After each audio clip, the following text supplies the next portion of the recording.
جلسه ده او کومې تیاریانې روانې دي؟ ډېره مننه. د پی ټي ایم د پښتون ژغورنې غورځنګ د ارمان لوڼي دپاره راجوړه شوې یو مزاحمتي د څلوېښتۍ جلسه د 21 مارچ د اتوار په ورځ کېدونکې ده او د دې جلسې د کمیټو د مشرې په حیث باندې او د پښتون ژغورنې غورځنګ د یو ذمهواره د کور کمیټې د مرکزي کور کمیټې د غړي په حیث باندې زه دا ګڼم چې دا جلسه کامیابول د هر پښتون که هغه هر د نظریې منونکی دی د هر نظریې یا د هر ګوند سره تړون لري په هغه باندې دا فرض دی په هغه باندې او په هغې باندې یعنی په نر او په ښځه په ټولو فرض دی چې په دې جلسه کې ګډون وکړي دا جلسه کامیابه کړي او د دې سره سره د دې تیارۍ ته چې موږ وګورو نو هغه ډېر په زور او شور سره روان دي. تاسو به وینئ د ټولنیز رسنو یا د سوشل میډیا د لارو چې دې کې د بنو نه هم ملګري راغلي دي دې کې د جنوبي پښتونخوا کې د کلا سیف الله نه د پشین نه د کوټې نه د ژوب نه د لورلای نه د هر د جنوبي پښتونخوا د هرې ضلعې نه د خیبر پښتونخوا د هرې ضلعې نه د قبایلي سیمو نه ډي ای خان نه زموږ وګړي د کراچۍ نه ملګري ټول د دې کمپاینونو که حصه اخلي د دې ځای ځایي ملګري چې کوم دي ځوانان پیغلې ټول حصه اخلي یو تسلسل او دغې ته چې تاسو ګورئ نو یو جذبه ده او دا جذبه یو اړخ ته خو د پښتون ژغورنې غورځنګ د تحریک د ملي پاڅون ده او بل اړخ ته د وړانګې خور سره د ودرېدو ده د ارمان لوڼي د پروفیسر ارمان لوڼي دپاره د انصاف ته په دې کې دا هر څه ډېر سم روان دي او ډېر ښه ترتیبات دي. د ریاست هغه ستونزې چې کوم موږ ته خنډان جوړوي هغه اوسه پورې هماغه شانتې روان دي خو یو خبره یقیني ده چې پښتانه او پښتنې ټولو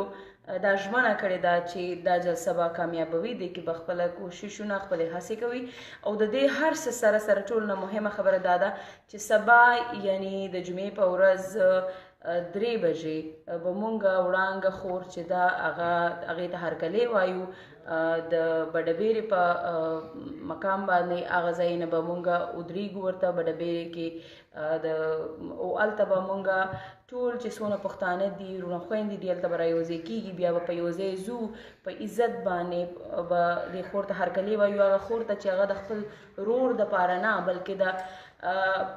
مونږ داسې ګڼو چې د ارمان دا وژنه چې دا د پښتون نسل کشۍ یو تسلسل دی او د دې تسلسل دپاره د هر پښتون دپاره د انصاف غوښتو دپاره وړانګه خور ولاړه ده نو د وړانګې خور سره ودرېدل د هغې ملاتړ کول هغې ته په عزت هرکلی ویل دا زما په خیال په مونږ ټولو باندې فرض دی نو سبا پکار ده چې مونږ ټول ډېر په یو ځای ټول په خپله هم لاړ شو او په جذبې سره ډېر یو اهتمام سره د وړانګې خور ته احترام ورکړو او یو داسې مثال قایم کړو چې مونږ به حیثیت پښتون کام د خپلو اتلانو د خپلو مشرانو د خپلو مبارزینو څنګه عزت کوو. ارمان یو ملي افغان شهید دی او د هغه عزت او د هغه د خور ته عزت ورکول په مونږ ټولو باندې فرض دی. نو سبا دپاره یو ځل بیا ټولو ته وایم چې د اتوار سبا چې کوم ورځ ده د جمعې ورځ ده سبا د جمعې ورځ ده او د استقبال دپاره چې دی نو خدای شته که په دې زه پوهېږم دا ځای او ځای چې کوم دی قمردین ګړی پل دی او وخت چې کوم دی نو هغه 2 بجې راغونډېدل دي او یو ریسیوینګ پوینټ چې کوم دی هغه بډبیره ده 3 بجې مطلب 3 بجې به هغه رارسي نو پکار ده چې 2 بجې کم از کم مونږ ځان هغه ځای ته ورسو بیا چې کوم اهتمام کېږي که څوک ګلونه ورکوي که څوک احترام نور طریقې کار کوي نو هغې دپاره ډېره مهمه ده چې مونږ په وخت هغه ځان ته ورسوو د بي آر ټي د وجې نه به زه یو خواست کوم چې چونکې پېښور کې اوس ډېرې ستونزې دي نو ملګري که راوځي د 3 بجو ریسیوینګ پوینټ ته ځان رسوي نو هغې دپاره مهمه ده چې که د بورډ نه که د ښار نه که د هر ځای نه وځي چې د 1 ګنټه ګیپ ځان ته کېږي مطلب که د 2 بجې ځان ته رسول غواړي نو پکار ده چې مونږ 1:30 بجه ځان وباسو یا په باندې 1 بجې ځان وباسو. دا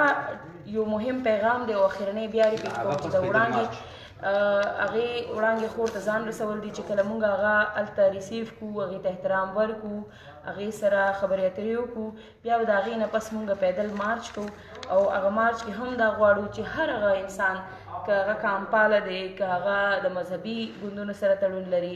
خو چې په انسان او په انسانیت یقین ساتي، انسان دوست ځان بولي، نو پکار ده چې په دې هرکلي کې موږ سره ګډون وکړي او پکار ده چې دې سره سره د 11 مارچ په جلسه کې هم ګډون وکړي. زه یو تپوس کول غواړم،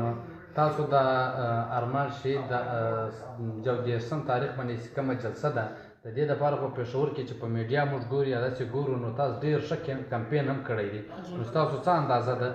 چې پېښور کې او د نورو علاقو چې تاسو سره کم حال احوال کېږي رابطې دي، نو آیا د ارمان شهید د دې جلسه ته د خلکو څه رویه ده، کم انداز دی؟ ډېر زیات ویلکمینګ دی، ډېر زیات جوش دی، ډېر زیاته جذبه ده او ټول دا کوشش کوي چې ما تاسو ته اوله کې یو خبره وکړه چې یو خو د پښتون ژغورنې غورځنګ خپل اهمیت دی، د هغې بیل اهمیت دی چې هغه نشي کمیدی، یو د وړانګې خور سره د ملاتړي او د ارمان پروفیسر ارمان دا یو ریاستي یا جبر چې کوم شوی دی په هغه باندې د هغه وژنه، د هغه شهادت، دا ځان له یو دغه دی چې ټول انسان دوسته خلک کوشش کوي چې دې ته ځان راورسوي. اوسه پورې چې موږ پېښور کې اولنۍ جلسه تېر کال په 2018 کې کړې وه، د هغې کمپاینونو هم موږ خپله حصه او اوس هم حصه یو، زما په خیال چې ډېر غټ بدلون دی او د هغې کمپاینونو نه چې که د 2 یا 3 ضلعو نه خلک راغلي وو، نو د دې نه پوره پاکستان کې میشته پښتانه تش کمپاینونو له چې راغلي دي، نو جلسه کې مونږ هیله ده چې ډېر غټ تعداد وي او دا بلکې یقینا درته ویلی شم چې کومه جذبه ده، کوم رویې دي، کومه مثبت سوچونه دي د دې جلسې حوالې سره. او بل دا دی چې مونږ په دې ریاست کې زه به تکراروم چې مونږ خپل د ریاستي آئیني دستوري حقوق مبارزه کوو، مونږ د خپل شهید، مونږ د خپل مرکزی لیډر د پاره انصاف غواړو او چې کله ته انصاف غواړې، کله ته چې مزاحمتي دغه د عدم تشدد د لارې غواړې، بیا ستا ملګري ډېرېږي، زموږ ملګري ډېر دي او ډېره دغه داسې ده چې شاید دومره ډېر شي چې مونږ ته مطلب ستا د دې خبرو زه داسې اندازه کړ چې ارمان لومړی د یوې خوا پروفیسر و، له بلې خوا د پی ټي ایم مرکزي مشر و، له بلې خوا یو ډېر ښه شاعر، ډېر ښه ادیب و، نو د دې په حواله به ارمان لومړی حوالې ډېرې زیاتې دي که نه. بلې خوا د پښتونخوا نوې پارټۍ هم د کارکونو ګوندونه ګوره هغه د هغه سیاسي مبارزه، د هغه ادبي، د هغه د شاعرۍ، د هغه هر اړخ دی. بل ما تاسو ته وایي چې دا یو هغه ټریډیشنل جلسې چې کوم د پی ټي ایم کېږي، دا د هغې نه ډېره بدله، ډېره مختلف جلسه ده، نو هیله دا ده چې دې کې به زیات دغه دي. او بلکې زه یو خبره وکړم، دلته د ریاست ته ودرېدل صرف نه دي، دلته خپل د پښتونو خپل غم، خپل تکلیف، خپل قربانۍ، خپل هر څه هم دنیا ته ښکاره کول دي او خپل دا چې څونه جدوجهد دی، دا څونه مبارزه چې ده، دا د پرم طریقې باندې هم او د مزاحمتي طریقه کار هم دی، دا چې دا ته ریاست ته وموښې او انسانانو ته هم ښکاره کړي چې په دې ریاست کې که وایلیشن کېږي نو بیا خلک ودرېږي هم، بیا خلک خپله پوښتنه هم کوي، بیا خلک خپل د ژوند، د خپل د کام، د خپل د اتل پوښتنه هم کوي. مننه، ډېره مننه. سبا که د پیدل مارچ متعلق تاسو د ملګرو ته اطلاع ورکړئ نو دا به هم ډېره ښه وي. پیدل مارچ داسې ده چې زمونږ به د چې کله به ډبېرې کې مونږ د وړانګه خور ریسیو کړو او هغې ته هرکلی ووایو، د هغې چې څه احترام حق دی د هغې هغه ورته ورکړو. د هغې نه پس به ملګري مونږ سره په پیدل مارچ کې شاملېږي. مونږ یو پورم نه پیدل مارچ کوو، د صدر کې به زمونږ پوینټ د صدر نه به شروع کېږو، د سی ډي اے چوک نه تر د ارمان لوڼي چوک چې پخوا فیس 3 چوک و، هغې ته به ځان رسوو. سټیډیم چوک څخه بیا تر شوقیاتګار پیدل مارچ. زه بخښنه غواړم، د سټیډیم چوک نه به د صدر نه سټیډیم چوک نه به مونږ بیا د چوکیاتګار ته ځو، ځکه چې شو کې هغه تاریخي یو خپل حیثیت لري او یو تاریخي چې کوم سلسله ده هلته د مبارزو د مونږ شاته تاریخونو کې د پاکستان جوړېدو نه وړاندې هم د پاکستان جوړېدو نه پس هم چې هلته کومې مبارزې شوي یا د هغې چوک یا دغه ښار پښتون چې کوم د وال سیټي ورته موږ وایو هغې چې کومه حیثیت دی هغې برقرار ساتلو دپاره موږ دا د سی ډي اے چوک نه واخله تر د ښار چوکیاتګاره پورې ساتلی دی او چوکیاتګار کې بیا کېدی شي چې موږ بیا ډسپرس شو د پورمن چې کوم واک ډېره مننه.